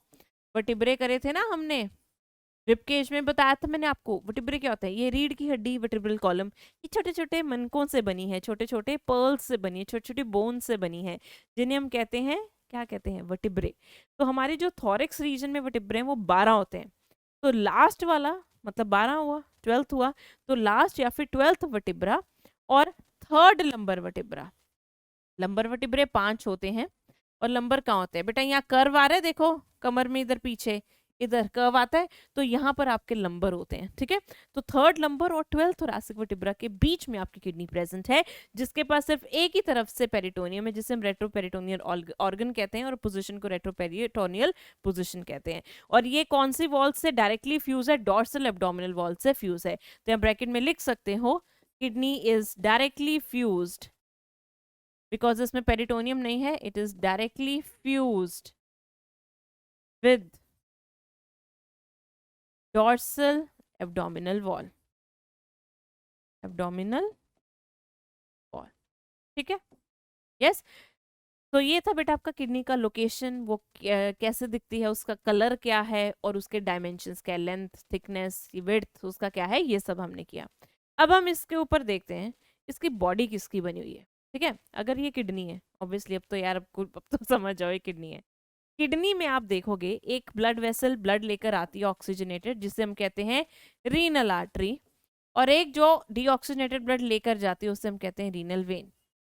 ये बेटा एक कॉन्वेक्स स्ट्रक्चर में एंटर कर रहे हैं। इस कॉनकेव, नॉट कॉन्वेक्स, कॉनकेव, ये एक कॉनकेव स्ट्रक्चर में एंटर कर रहे हैं। इस कॉनकेव स्ट्रक्चर को हम क्या बोलते हैं? इसे बेटा हम बोलते हैं हाइलम। क्या बोलते हैं? हाइलम। तो इट्स अ कॉनकेव स्ट्रक्चर जिसमें ब्लड वेसल्स इधर आ रही जा रही हैं, और यहाँ पर अगर आपको याद होगा एक और स्ट्रक्चर भी यहाँ से एग्जिट मारता है, क्या नाम था उसका? यूरेटर्स। तो हाइलम बेटा क्या है? हाइलम ये कॉनकेव स्ट्रक्चर है जिसमें ब्लड वेसल्स एंटर एग्जिट मारती हैं और यूरेटर्स भी इससे अटैच होता है। अगर मैं इसके वॉल की बात करूं, आपकी जो किडनी है इसमें 3 प्रोटेक्टिव कवरिंग्स होती हैं। क्या होती हैं बेटा? 3 प्रोटेक्टिव कवरिंग्स, ठीक है। इस साइड में कवरिंग भी होगी, पेरिटोनियम भी होगी, इस साइड में सिर्फ कवरिंग्स होगी। तो चलो बाहर से अंदर कवरिंग्स देखते हैं। जो सबसे बाहर वाली लेयर है, the one which is present और I have made in orange, ये वाली, इसका नाम है बेटा renal fascia. Renal fascia is the outer most covering, और ये कनेक्टिव टिश्यू की बनी होती है। किसकी बनी होती है? कनेक्टिव टिश्यू की। और यही कवरिंग है बेटा जो किडनी को डॉर्सल एब्डोमिनल वॉल से डायरेक्टली चिपका कर रखती है। तो यही कवरिंग है जो आपकी किडनी को डॉर्सल एब्डोमिनल वॉल से एकदम चिपका कर रखती है, याद रखना। तो कौन सी लेयर से ये डॉर्सल एब्डोमिनल वॉल से चिपका होता है बेटा? ये चिपका होता है रीनल फैशिया से आपकी किडनी। तो इट एंकर्स, एंकर्स मतलब पकड़ना, चिपकना, anchors the abdominal wall. Next है बेटा the one in the blue. ये जो मोटी ताजी लेयर है ये है एडिपोज की लेयर। एडिपोज जब भी वर्ड आ जाए उसका मतलब होता है फैट। क्या होता है? Fat. So it's a fatty layer. जब भी फैट होगा आपकी बॉडी में, जहां पर भी, वो शॉक एब्जॉर्प्शन का काम करता है। आप देखना, आप जब एमबीबीएस करोगे तो देखना जब ऑर्गन्स निकालते हैं उसके ऊपर भी फैट चढ़ा होता है। जैसे आपकी वाइटल ऑर्गन किडनी, जैसे हो गया आपका आईज, तो एक तो अंदर की तरफ भी फैट ले रहा है और बाहर की तरफ भी देखना उसमें फैट लगा होता है। क्योंकि फैट जहाँ होता है वो इंसुलेशन तो प्रोवाइड करता है, ठंडी से तो बचाता है तुम्हें। दूसरा बेटा ये शॉक एब्जॉर्प्शन का भी काम करता है। गद्दा बन जाता है ना एक, तो कोई मुक्का वुक्का पड़ गया, गिर गए, तो किडनी ऐसे तो डैमेज नहीं होगी। क्यों? क्योंकि उसके ऊपर फैट की लेयर है, अंदर भी है और बाहर की तरफ भी है। उसके बाद बेटा जो आपको ये ग्रीन वाली लेयर दिख रही है, this is the renal capsule. ये सबसे अंदर वाली लेयर है, इनर मोस्ट।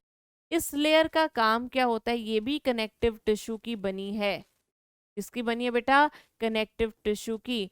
और ये क्या करता है? ये शेप देता है, it provides shape to kidney, ठीक है। तो इसके ऊपर सबसे अंदर वाली कनेक्टिव टिश्यू की कवरिंग है।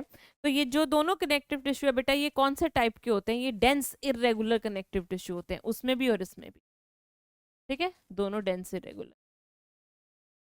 ओके, तो जो शेप देती है वो सबसे अंदर वाली कैप्सूल है, जो डॉर्सल वॉल से चिपकाती है वो भी कनेक्टिव टिश्यू की है, वो बाहर वाली है वो फैशिया है, और अंदर वाली जो शॉक एब्जॉर्प्शन का काम करती है वो एडिपोज की लेयर है। फाइन। तो ये था बेटा आपकी किडनी का एक्सटर्नल स्ट्रक्चर, जिसमें हमने इसकी लोकेशन और इसके राउंड कवरिंग्स देखी, और एक कॉन्केविटी के बारे में जाना जो है हाइलम, जिसमें से यूरेटर बाहर निकलता है, ब्लड वेसल्स एंटर और एग्जिट करती है।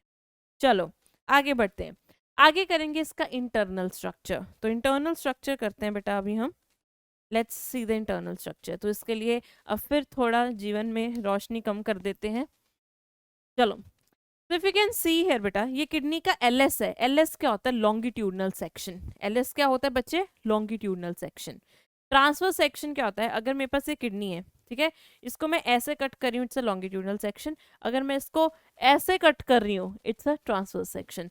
जब मैंने लॉन्गिट्यूडनली ऐसे काटा तो मुझे इसके दो हिस्से मिले ऐसे, ठीक है। तो ये अंदर का स्ट्रक्चर आपको दिख रहा है। अगर किडनी को बड़े गौर से देखें तो इसके अंदर दो रीजन्स होते हैं। ये बाहर वाला इस कॉर्टेक्स, ये बाहर जो है सारा ये कॉर्टेक्स है। जहां पर आपको ये स्ट्रक्चर दिख रहे हैं ये सारा रीजन मेड्यूला है। ये सारा रीजन क्या बेटा? मेड्यूला। ये जो कॉनिकल स्ट्रक्चर आपको कोन जैसे स्ट्रक्चर दिख रहे हैं, दिख रहे हैं, ये कॉनिकल स्ट्रक्चर दिख रहे हैं ना बच्चे? यस, ये वाले, ये आपके हैं रीनल पिरामिड्स या मेड्यूलरी पिरामिड्स। क्या है ये? रीनल पिरामिड्स या मेडुलरी पिरामिड्स, राइट। इसको ध्यान से देखना, ये सारा स्ट्रक्चर कॉर्टेक्स है, ये जो है ये मेड्यूला है, राइट, और ये जो कोनिकल स्ट्रक्चर है ये पिरामिड्स है, रीनल पिरामिड्स या मेडुलरी पिरामिड्स। अब ये जो कॉर्टेक्स है, कॉर्टेक्स का कुछ पार्ट अंदर चला जाता है ऐसे, इसे हम क्या कहते हैं? Renal columns. क्योंकि कॉलम क्या होता है? पिलर होते हैं ना जैसे घर में, लंबे लंबे बड़े बड़े, वैसे ये भी क्या है बेटा? ये भी कॉलम्स है। ये क्या है? ये भी कॉलम्स है। Okay, so this is playing with me, और am I playing with it? I don't know. So you can see here, ये जो लंबे लंबे आपको दिख रहे हैं ये कॉलम्स है। ये क्या बच्चे? कॉलम्स। इन्हें कॉलम्स ऑफ बर्टिनी या रीनल कॉलम्स भी बोल देते हैं। उसके बाद ये जो स्ट्रक्चर आपको कोनिकल इधर दिख रहे हैं छोटे छोटे, ये वाला, ये स्ट्रक्चर अगर आप गौर से देखोगे, दिस स्ट्रक्चर और दिस स्ट्रक्चर, ये होते हैं रीनल पैपिला। क्या होते हैं? Renal papilla. ओके, ये पैपिला खुलते हैं इन डक्ट में जो सफेद रंग की दिख रही हैं, ये है माइनर केलेसिस, या अगर सिंगुलर बोलो तो माइनर केलेक्स। और जो ये बड़े बड़े स्ट्रक्चर बन रहे हैं जिनमें ये छोटी स्ट्रक्चर ट्यूबें खुल रही हैं, ये है मेजर कैलेक्स, ठीक है। ये मेजर कैलेक्स, एक ये रहा, दो तीन ही होते हैं ये, ठीक है। माइनर कैलेक्स ज्यादा होते हैं, 8 से 18 तक होते हैं, मेजर 2-3 होते हैं, क्योंकि बहुत सारी माइनर मेजर के अंदर खुलती हैं, ठीक है। अब ये जो मेजर कैलेक्स है ये इस फ्लैट एरिया में खुलता है जिसे हम कहते हैं रीनल पेल्विस। क्या कहते हैं? Renal pelvis. जो ये पिरामिड है, पिरामिड के टॉप में एक स्ट्रक्चरल और फंक्शनल यूनिट होता है जिसे हम क्या कहते हैं? नेफ्रॉन कहते हैं। तो नेफ्रॉन थोड़ा कॉर्टेक्स रीजन में होता है, थोड़ा मेड्यूला रीजन में होता है, राइट। चलो अब बेटा हम इसका स्ट्रक्चर बनाते हैं या देखते हैं, simple structure. Okay, so this is a simple structure of your kidney, internal structure. सबसे पहले कौन सा स्ट्रक्चर है बेटा? It's a longitudinal section. ये भी जानना बहुत जरूरी होता है, लॉन्गिट्यूडनल सेक्शन ऑफ किडनी। तो the outer region is known as cortex and the inner region is known as medulla. तो क्या हम ये चीज लिख सकते हैं? Kidney is divided into two parts, is divided into two reasons,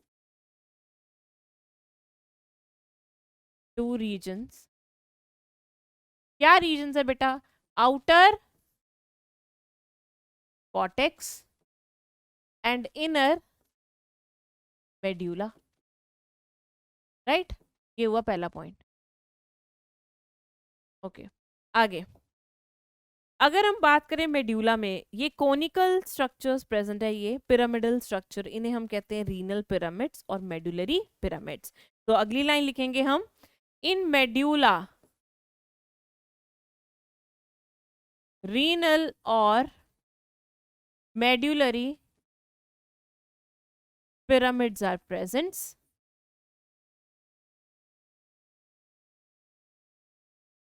और बेटा दूसरी बात मैंने आपको क्या बताई थी कि इन मेड्यूला के बीच में ये वाले जो स्ट्रक्चर्स हैं, ये वाले, ये कॉर्टेक्स का ही एक्सटेंशन है जो अंदर घुस आया है। इन्हें हम क्या कहते हैं, रीनल कॉलम और कॉलम ऑफ बर्टिनाई। तो यहाँ पर लिख देते हैं हम द एक्सटेंशंस ऑफ, इसमें से क्वेश्चन आता है, अच्छे से लिखना है इसे, the extensions of cortex in between medullary pyramids, in between medullary pyramids, इन्हें हम बेटा क्या कहते हैं, रीनल कॉलम्स और कॉलम्स ऑफ बर्टिनाई। ओके, चलो अब आते हैं डायग्राम पे। तो outer region is cortex, cortex अंदर घुस गया मेड्यूला के, वो बनता है रीनल कॉलम, और ये जो कोनिकल स्ट्रक्चर्स हैं दीज आर मेडुलरी पिरामिड्स और रीनल पिरामिड्स। ठीक है, अब बेटा अगर हम बात करें मेडुलरी पिरामिड्स के नंबर की, अगर बात करें मेडुलरी पिरामिड्स के नंबर की, ये कितने होते हैं, ये होते हैं 8 से 10। ये आगे छोटी छोटी पाइप्स में खुल रहे हैं, दिख रही है ये पाइप्स, ये वाली, इन पाइप्स का नाम क्या है, माइनर केलेसिस। क्या कहते हैं इन पाइप्स को बेटा, हम इन्हें हम कहते हैं माइनर केलेसिस, केलेस इज प्लूरल। ये होते हैं 8 से 18। ये फिर आगे ये बड़ी पाइप में खुल रहे हैं, चलो कलर बदल देते हैं, ये एक बड़ी पाइप हो गई ये वाली, बेटा ये क्या हुई आपकी, ये हुई मेजर कैलेक्स, ये हुई मेजर कैलेक्स। मेजर कैलेक्स होते हैं 2 से 3। ठीक है, calyces is plural and calyx is singular. उसके बाद ये फ्लैट एरिया में खुलते हैं जिसे हम कहते हैं renal pelvis, right. Renal pelvis आगे किस में खुलता है, यूरेटर में, और यहाँ पे जो कॉन्केविटी है उसे हम क्या कहते हैं, बताओ बताओ क्या कहते हैं, हाइलम कहते हैं, राइट। अब बात हुई बेटा, अब बात करते हैं हम रीनल पैपिला की। तो यहाँ पर जो छोटी सी ओपनिंग आपको ये दिख रही है रीनल पिरामिड की, इसे हम क्या कहते हैं, रीनल पैपिले। क्या कहते हैं, रीनल पैपिले। अब अगर मैं बात करूं नेफ्रॉन किधर है, नेफ्रॉन किधर है बेटा, नेफ्रॉन आधा होता है कॉर्टेक्स में, और फिर आगे उसके डक्ट्स जाती है मेड्यूला में। कहाँ जाती है बेटा, मेड्यूला में। तो कॉर्टेक्स इन मेडुलरी पिरामिड्स में भी, सॉरी नेफ्रॉन मेडुलरी पिरामिड में भी है, कॉर्टेक्स में भी है। इसका डिटेल हम आगे करेंगे। ओके, इसकी डक्ट्स क्या होती हैं, क्या सब चीज़ हैं, ये सब हम बाद में करेंगे। तो नेफ्रॉन सिर्फ ये पिरामिड के बच्चे बहुत समझते हैं कि ये सिर्फ पिरामिड के अंदर होते हैं, नहीं, ये कॉर्टिकल रीजन में भी होते हैं और इनकी डक्ट्स मेडुलरी रीजन भी होती है। ठीक है, जिन्हें टिब्यूल्स कहते हैं। बाकी नेफ्रॉन का स्ट्रक्चर हम आगे पढ़ेंगे। तो ये था बेटा इसका इंटरनल स्ट्रक्चर। तो अगर कोई पूछे 2 रीजन बताओ, किस रीजन में बटा हुआ है किडनी, बाहर वाला कॉर्टेक्स, अंदर वाला मेड्यूला। ठीक है, अब मेड्यूला के अंदर मेडुलरी पिरामिड्स होते हैं, कभी कभी कॉर्टेक्स अंदर चला जाता है, उसे रीनल कॉलम से कॉलम्स ऑफ बर्टिनाई कहते हैं। ये इनके अंदर जो ओपनिंग है इन्हें रीनल पैपिला कहते हैं, जो लास्ट में आती है, और ये माइनर केलेक्स में खुलता है, माइनर केलेक्स मेजर में, मेजर रीनल पेल्विस में, और फिर वो आगे यूरेटर में खुलता है। ठीक है, अगर बात करें हम यूरेटर की, यूरेटर कितने होते हैं यार, एक किडनी के पास एक होते हैं। ठीक है, सो मतलब ये होता है 1 पेयर। इनमें इपिथीलियम कौन सी होती है, ट्रांजिशनल। अगर आपको ट्रांजिशनल इपिथीलियम बच्चे नहीं पता, go back to the videos, वहां पर एनिमल टिश्यू में कंपाउंड इपिथीलियम मैंने पढ़ाया है, वहां पर ट्रांजिशनल इपिथीलियम बताया। तो ट्रांजिशनल इपिथीलियम कैलिसिस में, पेल्विस में एंड यूरेटर, इन सब में होती। फाइन, चलो, तो इसका काम क्या है यूरेटर का बेटा, ये ट्रांसपोर्ट करता है यूरिन को, क्योंकि किडनी यूरिन बनाएगा और उसे वो ट्रांसपोर्ट करेगा, यूरिनरी ब्लैडर की तरफ लेकर जाएगा। ठीक है, चलो आगे बढ़ते हैं। अब बेटा हमने किया कि किडनी है, किडनी यूरेटर से अटैच है। अब यूरेटर किधर खुलता है, यूरेटर खुलता है यूरिनरी ब्लैडर में। कहाँ खुलता है, यूरिनरी ब्लैडर में। तो चलो यूरिनरी ब्लैडर के बारे में जानते हैं। सबसे पहली बात, ये एक पियर शेप होता है, नाशपति होता है ना जैसा, वैसा। तो उसकी शेप कैसी है बेटा, इन्वर्टेड पियर, उल्टा पियर। ये इसमें मसल्स बहुत होते हैं यार। ठीक है, तो इट्स हाईली मस्कुलर। अगर कोई चीज हाईली मस्कुलर में मसल बहुत है, उसको आप कितना भी एक्सटेंड कर सकते हो, कर सकते हो। इसका काम क्या है, ये यूरिन स्टोर करता है, और अगर यूरिन ज्यादा हो जाएगा तो ये एक्सटेंड कर सकेगा क्योंकि ये मस्कुलर है। तो मैक्सिमम मैक्सिमम बेटा आप इसमें कितना यूरिन स्टोर कर सकते हो, we can store up to 700 to 800 ml of urine, इतना स्टोर कर सकते हैं। तो जैसे कि मैंने कहा इसकी शेप है बेटा इन्वर्टेड पियर शेप। कैसी है? Inverted peer shape, like this. Okay, नीचे इसके पास ये स्ट्रक्चर है, इसे हम क्या कहते हैं बेटा? यूरेथ्रा कहते हैं। और ऊपर इसके पास दो यूरेटर्स आते हैं, लाइक दिस। ठीक है, तो अगर इसके अंदर घुस के देखोगे तुम, तो दो ओपनिंग तो इधर हो गई, ठीक है, एक ओपनिंग इधर हो गई, हो गई, हो गई। तो एक ट्राइंगल बन गया ना यार। क्या बन गया? ट्राइंगल बन गया। अब कई बच्चे बोलेंगे मैम ये तो कार्टून लग रहा है, मॉन्स्टर लग रहा है, किसी की शक्ल लग रही है। तो ये जो तीन ओपनिंग से ट्राइंगल बना है, इसे हम कहते हैं ट्राइगोन। क्या कहते हैं? ट्राइगोन। मतलब ऊपर किसकी ओपनिंग? यूरेटर्स की, और नीचे यूरेथ्रा, यूरेथ्रा खुल रहा है। तो ये जो अंदर स्ट्रक्चर ट्राइंगल बनता है, इसे हम बोलते हैं ट्राइगोन। अगर मैं एक्सटर्नली देखूं, अगर मैं एक्सटर्नली देखूं, तो इसकी बॉडी कितने में डिवाइडेड है? ऊपर वाला एरिया एपेक्स होता है, एपेक्स यूजुअली अपर के लिए यूज करते हैं। सेंटर वाला फंडस या बॉडी, और जो यूरेथ्रा के पास है छोटा सा रीजन ये वाला, ये है इसकी नेक, गर्दन। और ये स्ट्रक्चर क्या है बेटा? यूरेथ्रा। ठीक है, अगर मैं इसके वॉल की बात करूं, अगर इसके वॉल की बात करूं बेटा, तो इसमें भी ट्रांजिशनल एपिथेलियम होती है, और अंदर बहुत सारी मसल्स होती हैं। अंदर क्या होती है बेटा? इसमें बहुत सारी मसल्स होती हैं। चलिए देखते हैं। इसमें बेटा अंदर क्या होगा? जैसे कि मैंने कहा मसल्स होंगी। इन मसल का नाम है डिट्रूजर मसल, और ट्रांजिशनल एपिथेलियम होगी। और ट्रांजिशनल एपिथेलियम यहाँ पर जो होगी उसमें, मतलब जो इसमें म्यूकोजा होगी, म्यूकोजा में ही एपिथेलियम होती है, वो फोल्ड्स में होती है। इन फोल्ड्स को कहते हैं रूगे। क्या कहते हैं? रूगे। तो बेटा अंदर इधर ये तो मसल हुई, कौन सी मसल? डेट्रूजर मसल। और ये हुई म्यूकोजा। म्यूकोजा किस में प्रेजेंट है? फोल्ड्स में। और फोल्ड्स को कहते हैं रूगे। देखो, जो म्यूकोजा होती है उसी के अंदर ही इपिथीलियम होती है। तो कौन सी इपिथीलियम होगी बेटा इसमें? इसमें होगी ट्रांजिशनल इपिथीलियम। तो mucosa contains transitional epithelium. Okay, अब ये मसल जो है डिट्रूजर मसल, इसका नाम डिट्रूजर क्यों है? डिट्रूजन से आया। डिट्रूजन का मतलब होता है किसी चीज को नीचे फेंकना। तो ये जब भी कॉन्ट्रैक्ट करेगी तो नीचे क्या आएगा? यूरिन नीचे आएगा।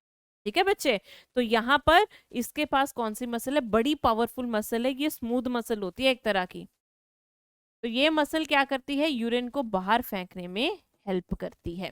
अब यहाँ पर अगर आप देखोगे नीचे एक छोटा सा स्ट्रक्चर जिसे कहते हैं यूरेथ्रा। यूरेथ्रा की बात करें, मेल और फीमेल में ये अलग अलग किस्म का होता है।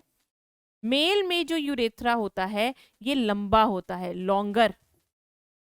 फीमेल में शॉर्टर होता है, सिर्फ 4 सेंटीमीटर का। फीमेल में सिर्फ यूरिन कैरी करता है। सिर्फ क्या कैरी करता है बेटा? ये सिर्फ यूरिन कैरी करता है। It carries urine only. कैसे? फीमेल में बेटा यूरिनरी सिस्टम अलग है, उसकी ओपनिंग अलग है। रिप्रोडक्टिव सिस्टम की अलग है, वेजाइना। और डाइजेस्टिव की तो मेल फीमेल दोनों में अलग होती है, एनस। मेल में यूरिनोजेनाइटल सिस्टम होता है। कौन सा सिस्टम होता है? यूरिनोजेनाइटल सिस्टम, जिसमें यूरेथ्रा सीमन भी कैरी करती है। सीमन क्या होता है बेटा? जो रिप्रोडक्टिव पार्ट से आता है। और दूसरा यूरिन भी कैरी करती है। तो इसमें मेल में जो यूरेथ्रा है it carries urine plus semen. तो मेल में बेटा कौन सा सिस्टम होता है? क्या बोलते हैं मेल में? Urinogenital system. ओके, तो मेल में होता है यूरिनोजेनाइटल,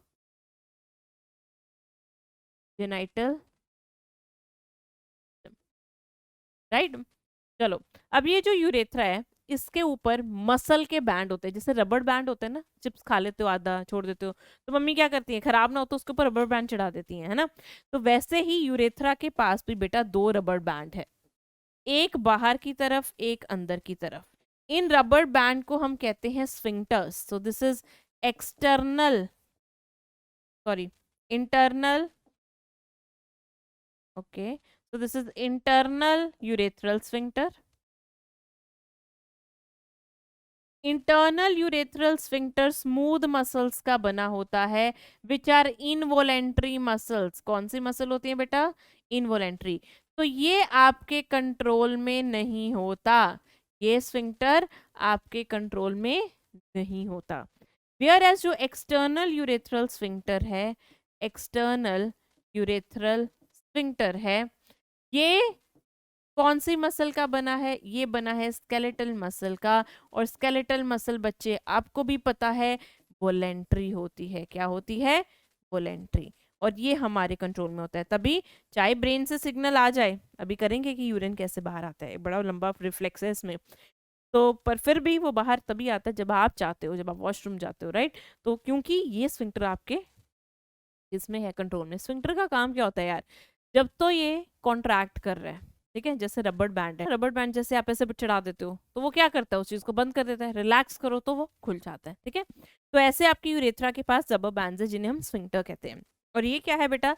ये छोटी सी ओपनिंग जिसे हम कहते हैं यूरेथ्रल ओरिफाइस और यूरेथ्रल ओपनिंग। ओके, तो बेटा ये स्ट्रक्चर है आपका यूरिनरी ब्लैडर का। ट्राइगोन क्या है? अंदर इसके बनता है, अंदर एक ट्रायंगल बन रहा है, क्योंकि यहाँ पर एक तो ये ओपनिंग है जो यूरेथ्रा में खुल रही है, और दो जो यूरेटर्स की ओपनिंग है। तो यहाँ लिख देना कि ओपनिंग्स ऑफ यूरेटर्स। ओके, चलो अब बेटा आगे हम पढ़ेंगे मिक्चुरेशन क्या होता है। What is micturition? Micturition is a process of urination. आपके यूरिन को बाहर निकालना हम मिक्चुरेशन कहते हैं। Okay, so it is the discharge of urine. क्या है ये? Discharge of urine to outside, बाहर की तरफ, टू आउटसाइड। ओके, अब बेटा मिक्चुरेशन कैसे होती है, कैसे यूरिन बाहर जाता है, अब हम वो देखेंगे। अब सबसे पहले यूरिन बाहर कैसे जाएगा, उसके लिए क्या होगा?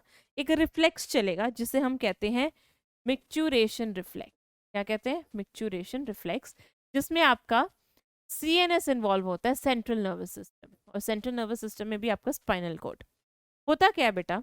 सबसे पहले क्या होगा, आपका ये जो यूरिनरी ब्लैडर है ये फिल हो जाएगा। मान लो इसमें अराउंड 500 ml यूरिन आ गया। कितना आ गया?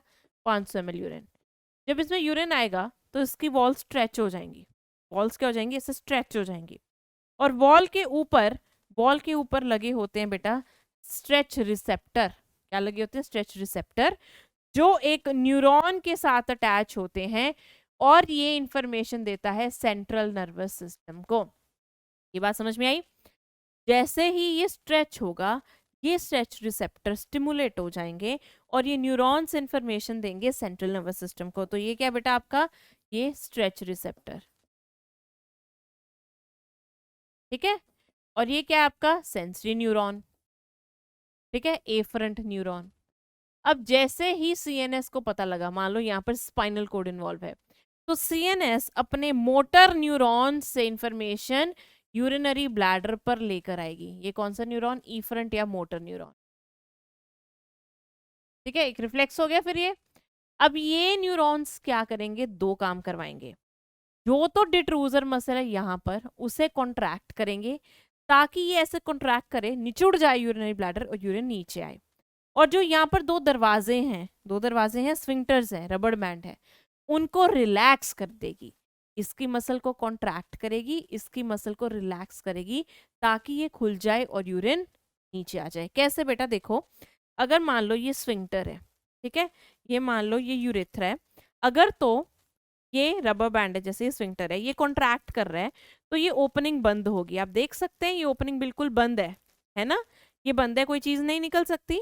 अगर मैं इस स्फिंक्टर को रिलैक्स कर दूं, मतलब मैं रबर बैंड को ऐसे खोल दूं, खोल दिया, तो ये ओपनिंग खुल जाएगी, इसमें से चीजें चली जाएंगी। तभी रिट्रूजर मसल जब भी, यूरिनरी ब्लैडर की मसल जब भी कॉन्ट्रैक्ट करेगी, वो उस चीज को निचोड़ कर नीचे लाएगी और ये रिलैक्स कर जाएंगे, क्योंकि ये रबर बैंड की तरह है। और यहाँ पर यूरिन जो होगा बेटा वो बाहर आ जाएगा, ठीक है। तो सबसे पहले क्या होता है, हम इसे फ्लो चार्ट में लिखते हैं। सबसे पहले बेटा क्या प्रोसेस होगा, ये रिफ्लेक्स कैसे शुरू होगा? आपका यूरिनरी ब्लैडर फिल होगा 500 ml तक। यूरिनरी ब्लैडर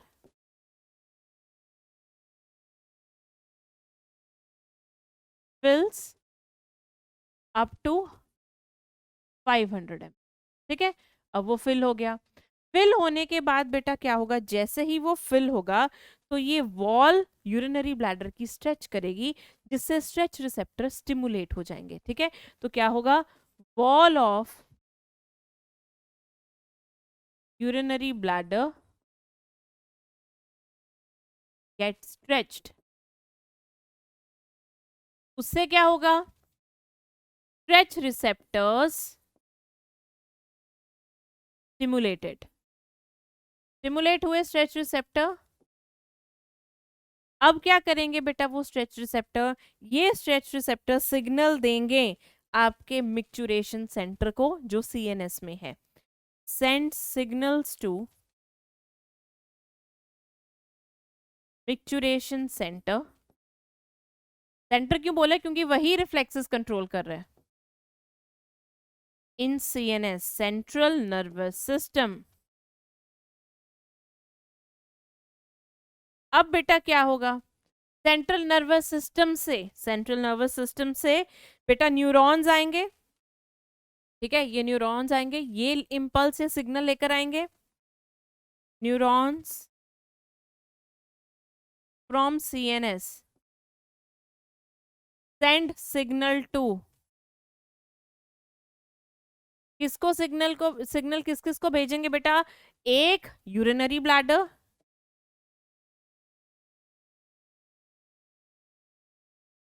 जिससे क्या होगा, रेट्रूजर मसल कॉन्ट्रैक्ट होगी, और दूसरा स्फिंक्टर को भी इंफॉर्मेशन जाएगी, इम्पल्स जाएगी, ये क्या करेंगे बेटा, रिलैक्स करेंगे। ठीक है, अब ये हो गया। अब जब वो कॉन्ट्रैक्ट हो गया, ये रिलैक्स होगा, तो उससे क्या होगा, there is discharge of urine, discharge of. ठीक है, चलो अब बेटा हम कहते हैं कि जो अगर ये ऐसा रिफ्लेक्स चल रहा है तो छोटे बच्चों का यूरिन क्यों निकल जाता है। ठीक है, क्या होता है कि हमारे पास एक लर्नड मिक्चुरेशन होता है, हम छोटे बच्चे को सिखाते हैं ना कि बेटा बताना है, जब आए तो बताना है ना। तो मतलब हमारा जो लर्निंग होती है वो हमारे सेरिब्रम के कॉर्टेक्स में जाती है, तो हम वो चीज़ बचपन में सीखते हैं। तो लर्नड मिक्चुरेशन क्या होता है, जो जिसमें हम वोलेंट्री स्फिंक्टर को कंट्रोल करना सीखते हैं, वो आपके सेरिब्रल कॉर्टेक्स में होता है। ठीक है, वो किस में होता है, सेरिब्रल कॉर्टेक्स में। तो लर्नड मिक्चुरेशन, और इसे और क्या कहते हैं, डिलेड मिक्चुरेशन और इनिशिएशन ऑफ मिक्चुरेशन, ये सब हम सीखते हैं। और ये कौन कंट्रोल करता है, cerebral cortex. It is controlled by cerebral cortex, क्योंकि ये बचपन में हमें सिखाया जाता है, क्योंकि वो जो स्फिंक्टर लास्ट वाला वोलेंट्री, वो तो सीखना पड़ेगा ना यार, राइट। अब आपने सुना होगा एक term, urinary incontinence, urinary incontinence. ठीक है, not able to control urine, not able to control urine, ये आप यूजुअली बच्चों में भी देखते हो और ये बूढ़ों में भी कई बार देखते हो। इसका क्या रीजन है, ये आपका होमवर्क है, ये आप मुझे बताओगे या तो कमेंट्स में या अगली क्लास में हम इसे डिस्कस भी करेंगे। ठीक है, चलो तो ये था बेटा ह्यूमन एक्सक्रीटरी सिस्टम का एक ओवरव्यू। नेफ्रॉन उसका स्ट्रक्चर नेक्स्ट क्लास में करेंगे, बट हम आपको ऐसे जाने नहीं देंगे, हम आपसे पहले कुछ क्वेश्चन पूछेंगे, केबीसी चलेगा विद मैम के साथ। चलो, so the position of kidney in human is interperitoneal, retroperitoneal, intraperitoneal, none of the above. बेटा क्या थी पोजीशन, कौन सा ऑर्गन है ये, रेट्रोपेरिटोनियल ऑर्गन है, तो इसका पोजीशन क्या हुआ बेटा, रेट्रोपेरिटोनियल।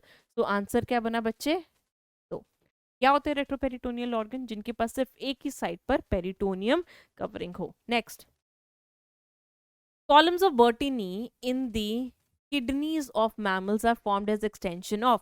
तो बेटा हमने किडनी बनाई थी, किडनी में हमने यहाँ पर पिरामिड्स बनाए थे, पिरामिड के बीच बीच में कॉर्टेक्स का कुछ पार्ट घुस रहा था, ये वाला, इसे हम क्या कहते थे, इसे हम बोलते थे रीनल कॉलम्स और कॉलम्स ऑफ बर्टिनाई। तो ये किसके एक्सटेंशंस होते हैं, these are the extensions of cortex in the medulla, किसके अंदर जा रहे हैं, मेड्यूला के अंदर, बट किसकी एक्सटेंशन है, कॉर्टेक्स की। तो आंसर क्या बना बच्चे, 2। तो चलो next, identify the structure and find the correct statement. तो बेटा यहाँ पर लेबलिंग्स है, आपको पहले लेबलिंग्स को आइडेंटिफाई करना है, ठीक है। पहले देख लेते हैं, ए कॉर्टेक्स हुआ, सी कैप्सूल हुआ, बी रीनल पिरामिड है, एंड डी रीनल पेल्विस है। तो पहला बोल रहा है ए इज मेड्यूला, गलत। ए क्या है बेटा, ए तो कॉर्टेक्स है जो आउटर पार्ट बनाता है, तो ये स्टेटमेंट गलत। B is renal pelvis, B बेटा क्या है, रीनल पिरामिड है, ठीक है, और उसमें नेफ्रॉन्स होते हैं। सी इज रीनल कैप्सूल, बिल्कुल ठीक, एंड शेप भी देता है और कवर भी करता है किडनी को, ये बिल्कुल सही है। अगला दे देते हैं, डी यूरेटर नहीं है, डी बेटा रीनल पेल्विस है, ठीक है। चलो तो सही आंसर क्या हुआ बेटा इसका, third. Next question, kidneys are reddish brown bean shaped structure situated between last thoracic and third lumbar vertebra, third lumbar and fifth lumbar vertebra, seven cervical and second thoracic vertebra, fifth thoracic and last lumbar. तो किसके बीच में था बेटा, twelfth thoracic जिसे last thoracic भी कहते हैं, and third lumbar के बीच में एग्जैक्ट लोकेशन यही है, किडनी पाई जाती है। सो this is last thoracic and इधर थर्ड, ओके। चलो तो आंसर बना 1। ऑलराइट, चलो this was it about the human excretory system का जस्ट इंट्रोडक्शन। अभी तो बहुत कुछ आने वाला है, तो आगे पढ़ेंगे, पर तब तक आप क्या करोगे बेटा, आप एनसीईआरटी पढ़ के आना, ठीक है। तो इसका डायग्राम बड़ा इंपॉर्टेंट है, डायग्राम्स को ड्रॉ करके देखना, नोट्स आई होप आप बच्चे मेंटेन कर रहे हो, अगर नहीं कर रहे हो तो इट्स हाई टाइम कि आप अभी शुरू कर दो। और ठंड को एंजॉय करो, पर साथ साथ पढ़ाई भी करो। मुझे पता है बहुत नींद आती है, एक बार रजाई में घुस जाओ, है ना, आती है नींद, नहीं आती है ना, तो क्या करना है बेटा, सर्दियों में कपड़े पहनो अच्छे से, बहुत अच्छे से, सॉक्स पहनो, डबल पहननी है डबल पहन लो, टोपी वोपी पहन के टेबल चेयर पे बैठ के पढ़ो। रजाई में बैठोगे तो धीरे धीरे ऐसे बैठते हैं और ऐसे स्लैंट होकर नीचे चल जाते हैं ना, और सो जाते हैं, सबके साथ होता है, कॉमन है, कोई प्रॉब्लम नहीं है। पर उस चीज़ को अवॉइड करो, क्योंकि तुम्हें पढ़ना है, मेहनत करनी है, तुम्हारे पास टाइम की कमी है, तो तुम्हें क्या करना है, तुम्हें टेबल चेयर पर बैठ के पढ़ना है, ठीक है। तो यहीं पर हम आज की सभा समाप्त करते हैं, आपको मिलेंगे नेक्स्ट क्लास में, बाय बाय, टेक केयर।